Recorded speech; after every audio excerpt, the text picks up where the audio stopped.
నమస్తే friends, welcome to my channel. మరో వీడియోతో మీ ముందుకు వచ్చేసింది మీ చైతు అమ్మ. ఈరోజు మా చైతు వీడియోతో పాటు మన మాటండి కొన్ని మాటలు. ఈ వీడియో అయితే చైతు బాబుకి 4వ నెల స్టార్టింగ్ అండి. 3వ నెల పడ్డ తర్వాత ఒక 10 రోజులకేమో బోర్ల పడ్డాడు. తర్వాత మెల్లమెల్లగా 4వ నెల ఎండింగ్ వరకు పాకడం స్టార్ట్ చేశాడు. ఇప్పుడు అదే ప్రయత్నంలో ఉన్నాడు వాడు. ఇలా పాకడంలో చూడండి వాడు ఎంత కష్టపడతాడు, ఎంత ట్రై చేస్తాడు ముందుకు వెళ్ళడం కోసం. మేము కూడా వెనకాల నుంచి కొంచెం సపోర్ట్, అంటే కాళ్ళ వైపు చేతులు పెట్టడం లేదా ముందుకు వచ్చి పిలవడం, ఇట్లా కొంచెం అయితే సపోర్ట్ చేస్తాము. దాంతో వాడికి 5వ నెల లోపు వాడు అంబాడడం, పుట్టిన పిల్లల నుంచి మెయిన్గా కొంచెం పెద్దగా అయ్యే వరకు వాళ్ళ కష్టం ఎంత ఉంటుందంటే వాళ్ళు చూడడం కానీ, బోర్ల పడడం కానీ, పాకడం కానీ, అంబాడడం కానీ, కూర్చోవడానికి ట్రై చేయడం కానీ, నిల్చోవడానికి ట్రై చేయడం కానీ, తల ఎత్తడానికి ట్రై చేయడం కానీ, వాడు చూడండి తల పైకి ఎత్తలేకపోతాడు. అయినా కానీ వాడు ఎంత కష్టంగా చూస్తున్నాడో. ఇలా పిల్లలు నడిచే వరకు వాళ్ళ ప్రయత్నం వాళ్ళు ఇలా కుస్తీలు పడుతూనే ఉంటారండి. మనము చూడండి, మనం ముందు వైపు చూసుకుంటూ వాళ్ళకు జస్ట్ మాట్లాడిస్తే సరిపోతుంది. వాళ్ళు మనల్ని చూసుకుంటూ ఇంకా ముందుకెళ్ళాలి, లేవాలి, నడవాలి, మనల్ని పట్టుకోవాలన్న కుతూహలంతో వాళ్ళు ఎంత ప్రయత్నిస్తారు. మరి అన్నీ కాళ్ళు చేతులు అన్నీ మంచిగా ఉండి కొందరు మాత్రం ఎప్పుడు ఎదుటోళ్ళ పైన డిపెండ్ అవుతూనే ఉంటారండి. ఈ చిన్న పిల్లల కన్నా అద్దుమానమా అండి మనం? చిన్న పిల్లలు వాళ్ళు చూడండి ఎంత కష్టపడతారు. మరి మనం ఇంత పెద్దగా ఉన్న వాళ్ళం అసలు ఎందుకు ఏం చేయలేకపోతున్నాం? ఎందుకంటే బద్ధకం అన్నట్టు. ఎవరో తెచ్చి పెడితే తిందాము. ఇక కొంతమంది అయితే ఇంకా ఘోరం ఉంటారండి.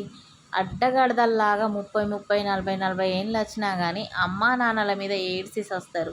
ఎందుకంటే మాకు అది పెట్టిల్లా, మీరు ఏం చేసిర్రు, ఏం సంపాదించిర్రు, మా కోసం పక్కకు పెట్టిండ్రా ఏమన్నా?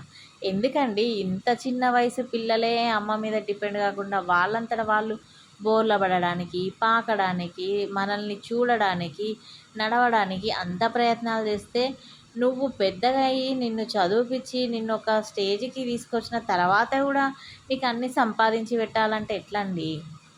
అది కాదు కదా. మనమైతే మన కాళ్ళ మీద మనం బ్రతకాలి. ఎప్పుడు చూసినా కొంతమంది ఏముంటారంటే ఎవరు తెచ్చి పెడతారు, లేకపోతే ఎవరు మాకేమి ఇస్తారు, వాళ్ళతోనే మేము డిపెండ్ అయి ఉంటాం. తెచ్చి పెడితేనే తింటాం, కూర్చుంటాం, పనులు చేసుకుంటాం. కొంతమందికి అయితే తిన్న ప్లేట్ కూడా తెచ్చుకో చేత కాదండి. ఇంట్లో వాళ్ళే తెచ్చి చేతికి ఇవ్వాలి. కొంతమందికి వాళ్ళకు పోయి ప్లేట్ తెచ్చుకోవడానికి కూడా చేత కాదు. అంత బద్ధకస్తులు అయితే కొందరు జనాలు అలానే ఉన్నారు. చాలామంది ఇళ్ళల్లో నేను చూశానండి.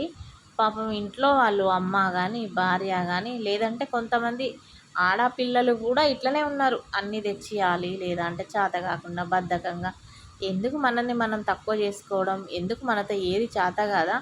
ఇంత చిన్న పిల్లలతో పోల్చుకుంటే మనం ఎంత గ్రేట్గా ఆలోచించాలా. వాళ్ళ సెల్ఫ్గా వాళ్ళు అంత ప్రయత్నిస్తున్నారు. మరి మనకు అన్నీ ఉన్నాయి కదా. దేవుడిచ్చిండు, కాళ్ళు చేతులు బాగున్నాయి, అమ్మా నాన్న ప్రాణం ఇచ్చిండ్రు. ఇంకేం కావాలి? ఇంకేం ఇవ్వాలి? అమ్మా నాన్న ఆస్తులు కూడా పెట్టి ఇవ్వాలి.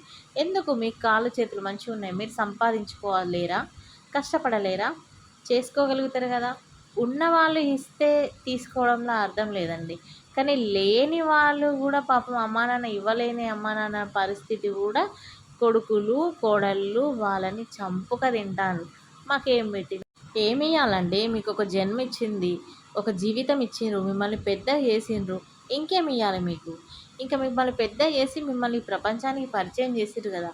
ఇప్పుడు మీరే సాధించుకోండి, మీరే సంపాదించుకోండి. ఏమి ఇవ్వలేదన్నట అమ్మా నాన్నని తీసుకుపోయి అనాథాశ్రమంలో పడేస్తారు కొందరు. వాళ్ళు చూసుకోకపోతేనైతే మీరు ఇంత పెద్దగా కాలేదు కదా. ఇప్పుడు మీకు పెళ్ళి చేస్తే మీ భార్యని పిల్లల్ని చూసుకోగలిగే అంత మీరు అయినరు అంటే అది మీ అమ్మా నాన్న సపోర్ట్తోనే కదా, వాళ్ళు చూసుకుంటేనే కదా. కొంతమంది అయితే మరీను పెళ్ళిళ్ళు కాగానే కథ పిల్లల మాట వినుకుంటా అమ్మా నాన్నని హింసించే వాళ్ళే బాగున్నారు. భార్య వచ్చినాక అమ్మా నాన్న ఏం పెట్టింలోనే అమ్మా నాన్నని నిలదీసుకుంటా గొడవలు పెట్టుకుంటారు. మరి మీ భార్య వాళ్ళ అమ్మా నాన్న కూడా ఏం పెట్టిండ్రని వాళ్ళ దగ్గర పోయి కూర్చోమని చెప్పరు ఎందుకు? ఎందుకంటే పెళ్ళి చేసి మీకు అప్పచెప్పారు కాబట్టి మీ బాధ్యత. అలాగే మిమ్మల్ని పెద్దగా చేసింది కాబట్టి అది కూడా మీదే బాధ్యత, అమ్మా నాన్న బాధ్యత. అదొకసారి ఆలోచించండి. భార్యల మాటలు వినుకుంటా అమ్మా నాన్నని ఇబ్బంది పెట్టే కొడుకులు మీరు కూడా, మీకు కూడా పిల్లలు ఉన్నారు, మీరు కూడా ముసలోళ్ళు అవుతారు. అప్పుడు మీ పిల్లలు కూడా మిమ్మల్ని తీసుకుపోయి మరి ఏ అనాథాశ్రమంలో పడేయాలో ఒకసారి ఆలోచించుకోండి. ఎందుకంటే మనకి ఏం చేస్తామో తిరిగి మనకు అదే వస్తుందట. ఇది వట్టిగైతే సామెత లేదు.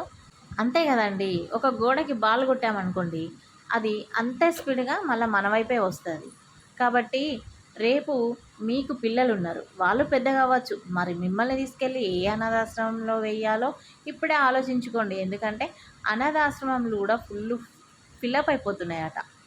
అందరూ కాదండి, కొందరు కొడుకులైతే ఇలానే ఉన్నారు. పాపం అమ్మా నాన్న ఏజ్ మీదకి వచ్చిన తర్వాత వాళ్ళని రోడ్ల మీద వదిలేసే వాళ్ళే ఉన్నారు.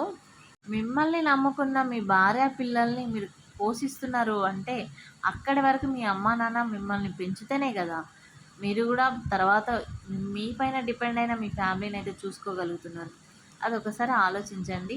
మరి మా చేతు అంబాడడం కోసం కష్టపడ్డ వీడియో, నేను మాట్లాడిన మాటలు మీకు నచ్చినట్టయితే లైక్ చేయండి, షేర్ చేయండి, సబ్స్క్రైబ్ చేయండి. మా చేతు కోసం అయితే ఒక్క లైక్ అయితే వేసుకోండి. Thank you for watching.